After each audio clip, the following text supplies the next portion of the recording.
गुरु महाराज, स्वीकार करो मेरा प्रणाम। श्री श्री परमहंस योगानंद जी की जय हो। योगी कथामृत परिच्छेद 32। मृतक राम को पुनः जीवन दान। लाजारस नामक एक मनुष्य बीमार पड़ गया। जब ईसा मसीह ने यह सुना तब उन्होंने कहा, यह बीमारी मरणांतक नहीं है, बल्कि यह ईश्वर की महिमा को प्रकाश में लाने के लिए और ईश्वर का पुत्र भी इसके द्वारा महिमान्वित हो सकेगा।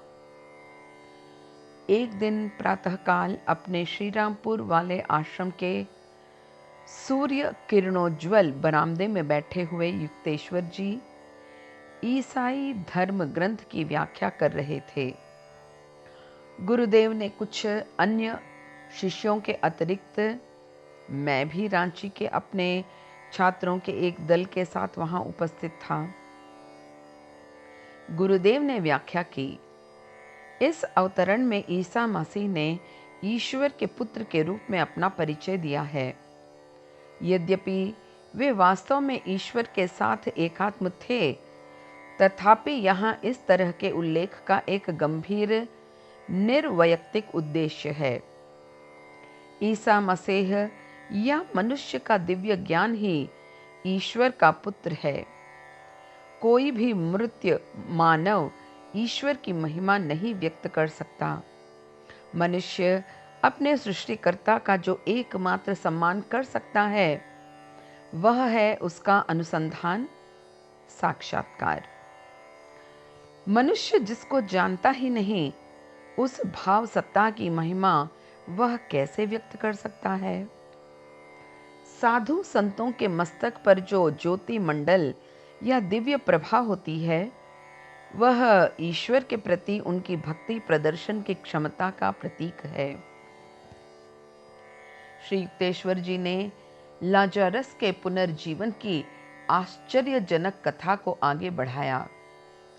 कहानी समाप्त होने पर वे काफी लंबे समय तक मौन बैठे रहे और वह पवित्र पुस्तक उनकी गोद में खुली पड़ी रही।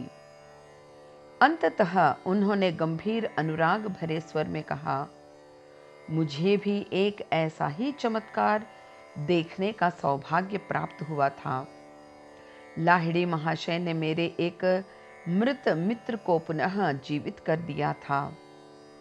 मेरे पास बैठे छोटे बालकों की अभिरुचि जागृत हुई और उनके होंठों पर एक कौतूहल सूचक मुस्कुराहट खेलने लगी। मुझ में भी उन बालकों से कम जिज्ञासा नहीं जागी। वह जिज्ञासा केवल श्री गुरुदेव की व्याख्या का आनंद लेने के लिए नहीं, अपितु विशेष रूप से श्री युक्तेश्वर जी के मुख से उनके गुरु के साथ के आश्चर्यजनक अनुभव से संबंधित कोई भी कहानी सुनने की इच्छा से प्रेरित थी। गुरुदेव ने कहना आरंभ किया, मैं और राम अभिन्न मित्र थे, क्योंकि वह स्वभाव से शर्मीला और एकांत प्रिय था। वह हमारे गुरु लाहिड़ी महाशय के पास मध्य रात्रि और सूर्योदय के बीच के समय में जाना पसंद करता था। जब दिन के समान शिष्यों की भीड़ नहीं रहती थी, मैं राम का अंतरंग मित्र था। अतः वह अपने अनेक गहन आध्यात्मिक अनुभवों की बातें मुझे बताया करता था। उसकी आदर्श मित्रता से मुझे प्रेरणा मिला करती थी। मेरे गुरु के चेहरे पर पुरानी स्मृतियों के कारण कोमल भाव उमड़ आए। श्री युक्तेश्वर जी ने कहानी आगे बढ़ाई। अचानक राम को एक दारुण परीक्षा से गुजरना पड़ा। उसे एशियाटिक हैजा हो गया। गंभीर बीमारी के अवसर पर डॉक्टरों को बुलाने का गुरुदेव विरोध नहीं करते थे। अतः 2 विशेषज्ञ डॉक्टरों को बुला लिया गया। रोगी की जोर शोर से चल रही चिकित्सा की हड़बड़ी के मध्य मैं सहायता के लिए मन ही मन लाहिड़ी महाशय के गंभीर प्रार्थना करने लगा। मैं जल्दी जल्दी उनके घर पहुंचा और सिसकते हुए उन्हें पूरा वृत्तांत सुनाया। मेरे गुरु ने विनोदपूर्ण हंसी हंसते हुए कहा, डॉक्टर राम की चिकित्सा कर रहे हैं, वह अच्छा हो जाएगा। मैं हल्का मन होकर अपने मित्र की रोगशैया के पास लौट आया, पर वहां आकर देखा कि वह तो मरणासन है। एक डॉक्टर ने निराशाजनक स्वर में कहा, यह 1 या 2 घंटे से अधिक का मेहमान नहीं है। एक बार मैं फिर जल्दी से लाहिड़ी महाशय की सेवा में उपस्थित हुआ। डॉक्टर सहृदय व्यक्ति हैं। मुझे पूर्ण विश्वास है कि राम अच्छा हो जाएगा। यह कहकर गुरुजी ने उत्फुल्ल मन से मुझे विदा कर दिया। जब मैं राम के पास पहुंचा तो देखा कि दोनों डॉक्टर चले गए हैं। उनमें से एक ने मेरे लिए एक चिट्ठी लिख छोड़ी थी। हमने यथाशक्ति कोशिश की, किंतु रोगी की स्थिति असाध्य है। मेरा मित्र सचमुच आखिरी क्षण काटता प्रतीत हो रहा था। मैं समझ नहीं पा रहा था कि लाहिड़ी महाशय के शब्द असत्य कैसे सिद्ध हो सकते हैं, परंतु राम का बुझता सा जीवन दीप यही संकेत दे रहा था कि सब कुछ शेष होने जा रहा है। इस प्रकार विश्वास और संदेह के झूले पर झूलते हुए मैं मित्र की यथाशक्ति सेवा कर रहा था। इतने में राम झटके के साथ उठ बैठा और चीख उठा, युक्तेश्वर, गुरुजी के पास दौड़ जाओ और उन्हें बता दो कि मैं चल बसा। जाकर उनसे प्रार्थना करो कि अंत्येष्टि संपन्न होने के पूर्व वे मेरे शरीर को अपना आशीर्वाद दें। इन शब्दों के साथ राम ने एक दीर्घ निश्वास लिया और उसकी यह लीला समाप्त हो गई। मैं 1 घंटे तक उसकी मृत्यु शैया के पास बैठा रोता रहा। स्वभाव से शांति प्रेमी राम अब मृत्यु की चिर शांति में लीन हो गया था। इतने में एक अन्य शिष्य वहां आ पहुंचा। मैंने उससे अनुरोध किया कि जब तक मैं न लौट आऊं तब तक वह यही रुका रहे। अर्ध विक्षिप्त की भांति मैं लाहिड़ी महाशय के पास चल पड़ा। लाहिड़ी महाशय ने मुस्कुराते हुए प्रश्न किया, अब राम कैसा है? मैंने भावावेश में उत्तर दिया, गुरुजी, अब आप शीघ्र ही देख लेंगे कि वह कैसा है। आप कुछ घंटों में ही उसके शव को शमशान घाट ले जाते हुए देखेंगे। यह कहता हुआ मैं फफक फफक कर रो पड़ा और प्रलाप करने लगा। युक्तेश्वर, धैर्य धारण करो और शांति से ध्यान में बैठो। इतना कहकर मेरे गुरु समाधि में प्रविष्ट हो गए। संध्या और रात एक अखंड निस्तब्धता के साथ बीत गई। मैंने मन को शांत करने की असफल चेष्टा की। भोर के समय लाहिड़ी महाशय ने मेरी ओर सांत्वनादायी दृष्टि से देखा और कहा, तुम अभी तक अशांत ही हो? कल तुमने मुझसे कहा क्यों नहीं कि तुम मुझसे राम के लिए दवा आदि के रूप में सहायता चाहते हो? इसके बाद उन्होंने एक दिए की ओर संकेत किया जिसमें रेंडी का तिल भरा हुआ था। उन्होंने कहा, उस दिए में से थोड़ा सा तेल किसी छोटी शीशी में भर लो और राम के मुंह में 7 बूंद तेल डाल दो। मैंने जरा प्रतिवाद सूचक स्वर में कहा, गुरुजी, वह कल दोपहर में ही मर गया था, अतः अब इस तेल का क्या लाभ है? कोई चिंता नहीं, मैं जो कहता हूँ वह करो। मेरे गुरु की प्रसन्न मुद्रा मेरे लिए दुर्बोध थी। मैं अभी तक शोक की भीषण वेदना से व्यथित था। एक शीशी में थोड़ा सा तेल लेकर मैं राम के घर की ओर चल पड़ा। जाकर देखा तो राम का मृत शरीर एकदम सख्त हो गया था। उसकी भयंकर अवस्था की ओर ध्यान न देते हुए मैंने अपनी बाहनी तर्जनी से उसके होंठ खोल दिए तथा कार्क एवं बाएं हाथ की सहायता से उसके सटे दांतों पर बूंद बूंद तेल डालने लगा। राम के ठंडों होंठों पर जैसे ही 7वीं बूंद पड़ी, उसके शरीर में जोर से कंपन हुआ। सिर से पैर तक उसकी मांसपेशियों में स्पंदन होने लगा और वह आश्चर्यचकित सा उठ बैठा। उसने बताया, मैंने एक प्रखर प्रकाश के मध्य लाहिड़ी महाशय को देखा। वे सूर्य की भांति चमक रहे थे। उन्होंने मुझे आदेश दिया, उठो, नींद का परित्याग करो तथा युक्तेश्वर के साथ आकर मुझसे मिलो। मैं अपनी आंखों पर विश्वास नहीं कर सका। राम ने उठकर अपने वस्त्र पहन लिए। उस घातक बीमारी के बाद भी गुरुजी के घर तक चलने के लिए उसमें पर्याप्त शक्ति थी। वहां जाकर राम ने लाहिड़ी महाशय को साष्टांग प्रणाम किया। उसकी आंखें कृतज्ञता के आंसुओं से तर थीं। स्वयं गुरुजी को भी कम आनंद नहीं हुआ।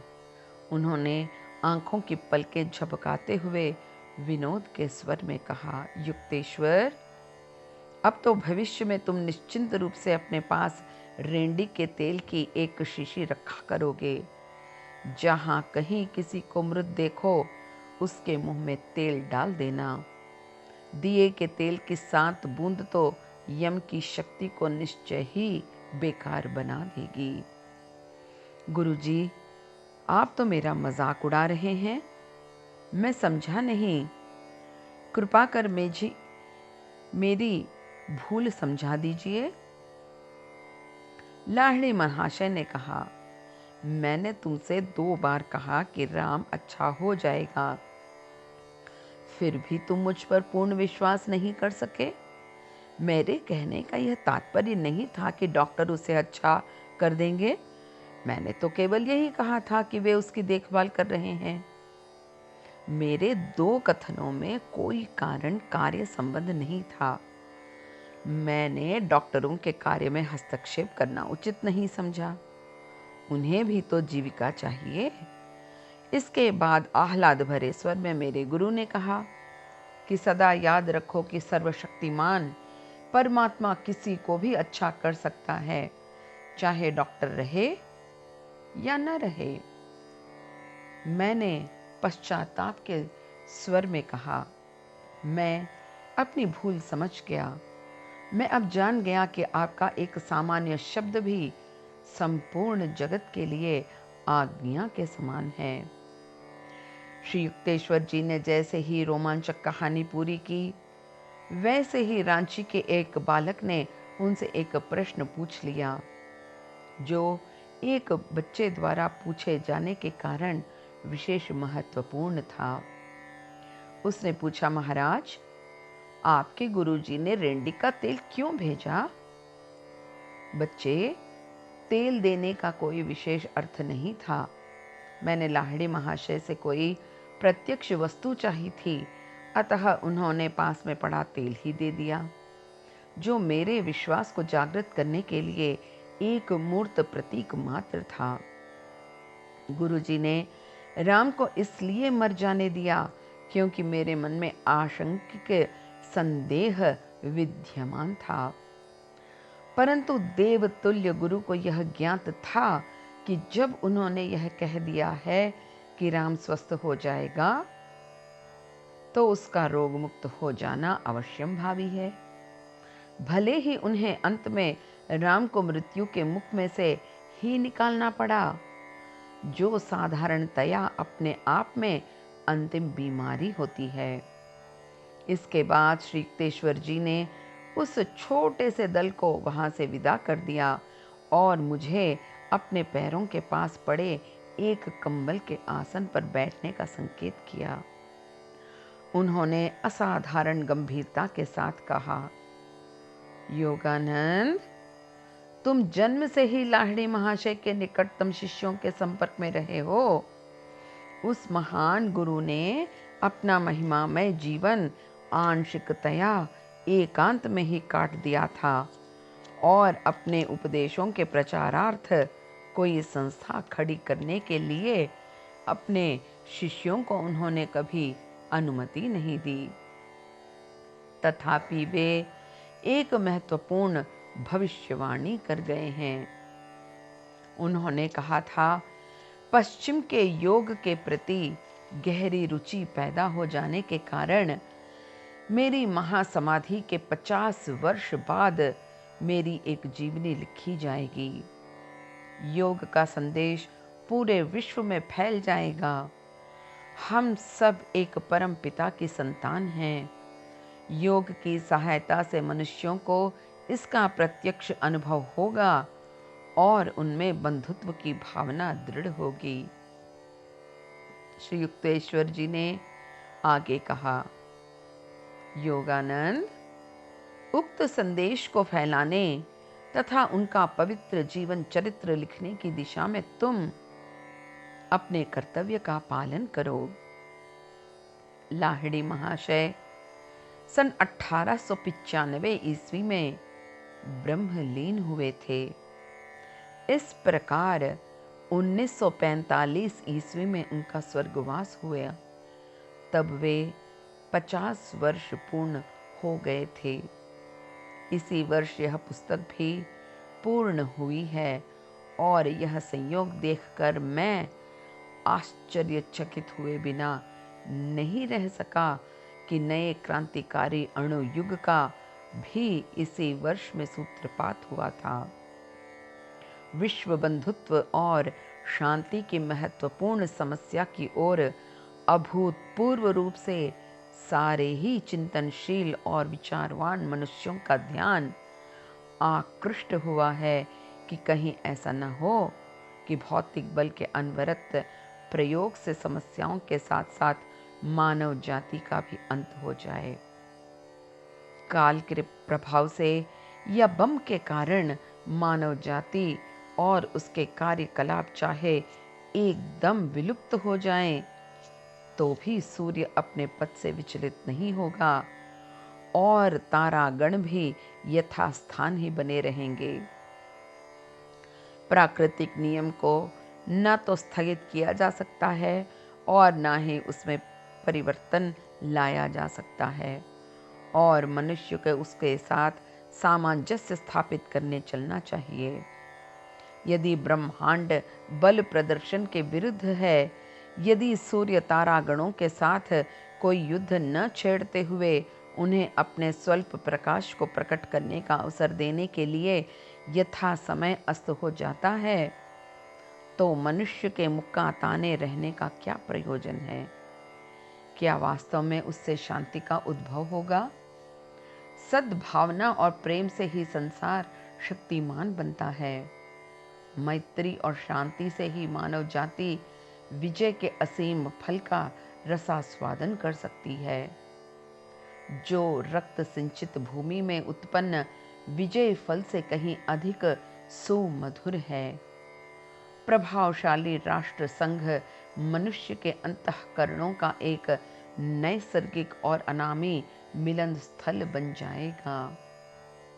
जगत के दुखों के निवारण के लिए जो उदार सहानुभूति और सूक्ष्म अंतर्दृष्टि आवश्यक है, वह विविध विषयों पर केवल बौद्धिक तर्क वितर्क से नहीं, किंतु मानव मात्र की एकता अर्थात ईश्वर के साथ उसके बंधुत्व के ज्ञान से पैदा हो सकती है। विश्व भ्रातृत्व के द्वारा शांति की स्थापना संसार का चरम आदर्श है। इस आदर्श की उपलब्धि के लिए योग का जो ईश्वर के साथ साक्षात्कार विज्ञान है, यथा समय सभी मनुष्यों और सभी देशों में प्रसार हो।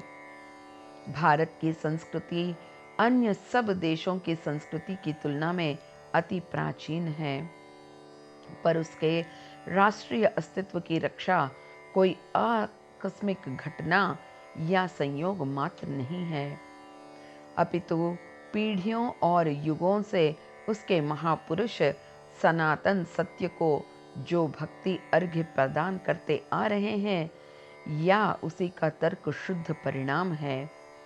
बहुत कम इतिहासकारों ने इस बात की ओर ध्यान दिया है। केवल अस्तित्व की रक्षा और युगों युगों तक विकारहीन रहने की क्षमता द्वारा किसी भी देश की अपेक्षा भारत ने काल की चुनौती का सर्वोत्तम उत्तर दिया है। बाइबल की एक कथा है अब्राहम के विषय में। उसमें उसने प्रभु से प्रार्थना की कि यदि सोडोम शहर में 10 पुण्यात्मा मिल जाएं, तो उस शहर का विनाश न करें। और उत्तर में प्रभु ने कहा, मैं 10 पुण्यात्माओं के कारण शहर को ध्वंस नहीं करूंगा। भारतवर्ष जो विस्मृति के गर्त में विलीन होने से बच गया, उसके प्रकाश में बाइबल की इस कहानी को एक नया अर्थ मिल जाता है। आज मिस्र, बेबीलोन, यूनान, रोम आदि प्राचीन और युद्ध विद्या प्रवीण शक्तिशाली साम्राज्य जो भारत के ही समसामयिक थे, मिट चुके हैं।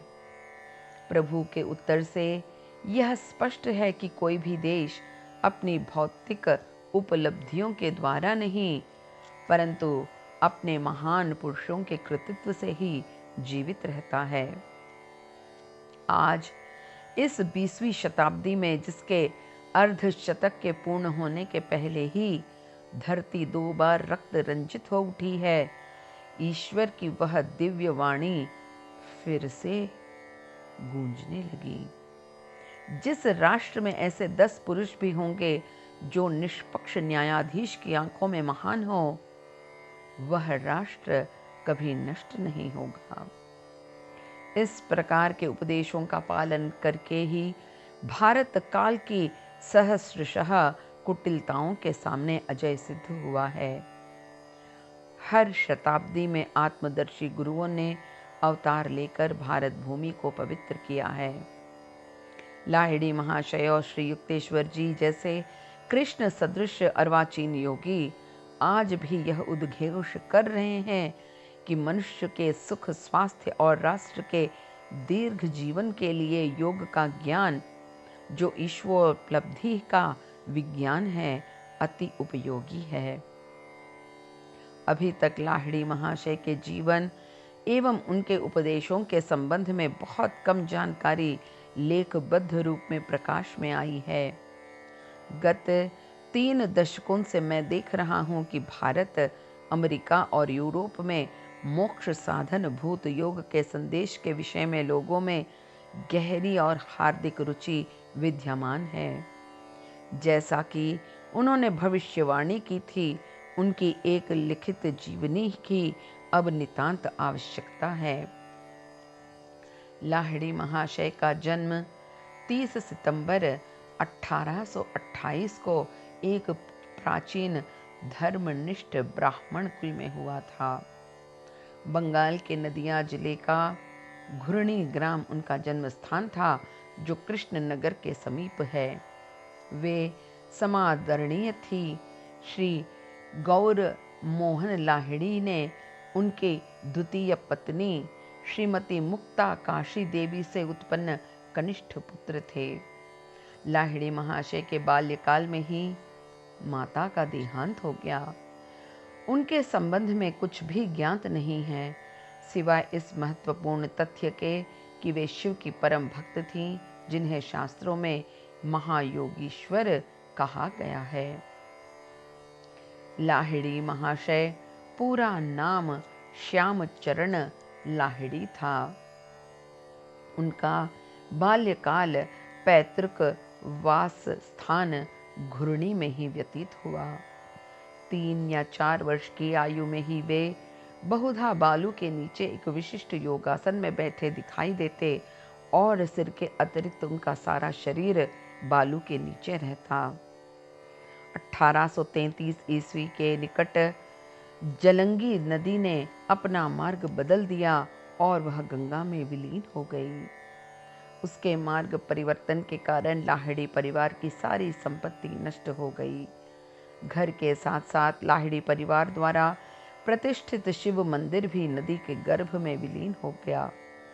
एक भक्त ने उफनते जल में से शिव की प्रस्तर मूर्ति का उद्धार किया और उसे एक नए मंदिर में रख दिया, जो अब घुर्णी शिव मंडप के नाम से प्रसिद्ध है। श्री गौर मोहन लाहिड़ी घुर्णी का परित्याग कर सपरिवार काशी में जा बसे। वहां उन्होंने शीघ्र ही एक शिव मंदिर की प्रतिष्ठा की। वे निष्ठापूर्वक वेदोक्त नियमों के अनुसार अपने गृहस्थ धर्म का पालन करते थे। नियमित रूप से वे पूजा अर्चना, दान आदि तथा शास्त्रों का स्व अध्याय किया करते थे। वे न्यायपरायण और उदारमती थे तथा आधुनिक विचार सारणी के उपयोगी तत्वों को अस्वीकार नहीं करते थे। बालक श्यामचरण ने काशी की पाठशालाओं में हिंदी और उर्दू की पढ़ाई की। उन्होंने श्री जय नारायण घोषाल द्वारा परिचालित विद्यालय में संस्कृत, बंगला, फ्रेंच और अंग्रेजी का भी शिक्षा प्राप्त की थी। वेदों का गंभीरता से अध्ययन करते हुए वे बाल उपयोगी विद्वान ब्राह्मणों की शास्त्र चर्चा बड़े ध्यान से सुना करते थे। उन संस्कृत विद्वानों में एक महाराष्ट्रीय पंडित नाग भट्ट भी थे। श्यामचरण स्वभाव से दयालु, विनम्र और साहसी युवक थे तथा अपने साथियों में अत्यंत लोकप्रिय थे। उनका शरीर सुडौल, स्वस्थ और बलिष्ठ था।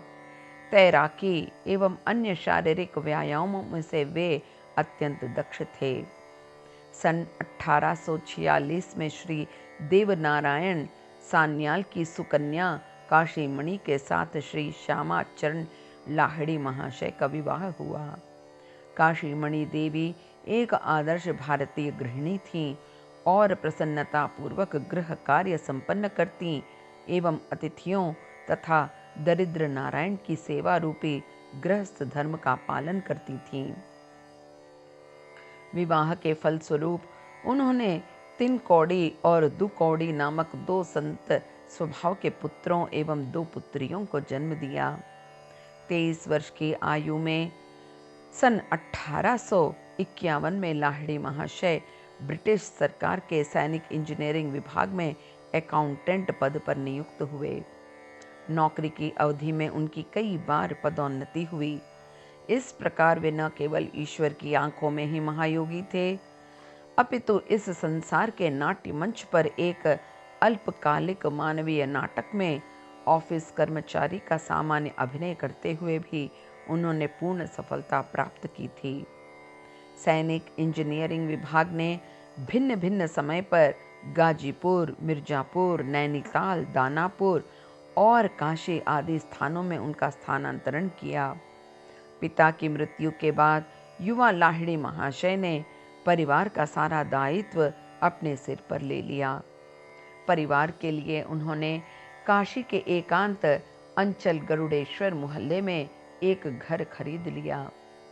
जिस समय लाहिड़ी महाशय को इस पृथ्वी पर अपने पुनर्जन्म के उद्देश्य का भान हुआ, उस समय उनकी आयु 33 वर्ष की थी। हिमालय के अंचल में रानी खेत के निकट महागुरु बाबा जी से उनकी भेंट हुई और बाबा जी ने ही उन्हें क्रिया योग की दीक्षा दी। यह शुभ घटना अकेले लाहिड़ी महाशय के लिए ही नहीं घटित हुई, बल्कि यह संपूर्ण मानव जाति के लिए सौभाग्य का क्षण था, जिसके कारण लुप्त अथवा दीर्घ काल के अदृश्य सर्वोच्च योग शिक्षा पुनः प्रकाश में आ सकी। एक पौराणिक कथा के अनुसार जिस प्रकार तपस्यारत तृषातुर भक्त भगीरथ को अपने दिव्य जल से आप्लावित करने के लिए आकाश से पृथ्वी पर गंगा अवतरित हो गई, उसी प्रकार 1861 में क्रिया योग रूपी स्वर्गीय सरिता संसार दुख संतप्त मानव के हृदय को अमृत धारा से परितृप्त करने के लिए हिमालय की गुह्य गुफाओं से मनुष्य की झोंपड़ियों की ओर प्रवाहित हो चली। इति परिच्छेद 32 समाप्त।